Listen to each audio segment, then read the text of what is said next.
ভালোবাসা। সময় থাকতে প্রিয় মানুষটার একটু মূল্য দিতে শেখো।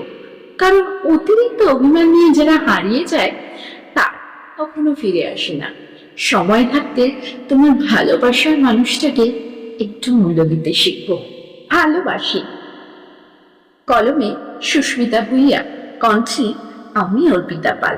আমি যখন বারবার করে বলতাম ভালোবাসি ভালোবাসি, তুমি বলতে অতিভক্তি চোরের লক্ষণ। তাই আমিও অতিরিক্ত কথা বন্ধ করে দিলাম। আমি যখন কথা বলতে চাইতাম, সময় দিতে চাইতাম, তুমি তখন বলতে সময়ের দাম দিতে শেখো। তাই আমিও আবেগ কন্ট্রোল করে সময়ের দাম দিতে শিখে নিলাম।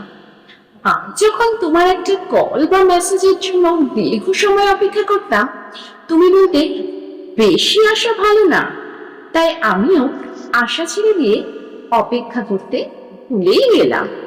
আমি যখন তোমাকে নিয়ে খারাপ স্বপ্ন দেখে সবার আগে তোমাকে ফোন করে তুমি কেমন আছো সেটা জানার জন্য উদ্বেগ হয়ে উঠতাম, তুমি বলতে পাগলামিটা একটু কমাও। নিজেকে তাই সুস্থ মস্তিষ্কের মানুষ হিসাবে গড়ে তুললাম। আমি যখন না খেয়ে অপেক্ষা করতাম এটা জানার জন্য তুমি খেয়েছো কিনা, তুমি বলতে এত ন্যাকামি ভালো লাগে না।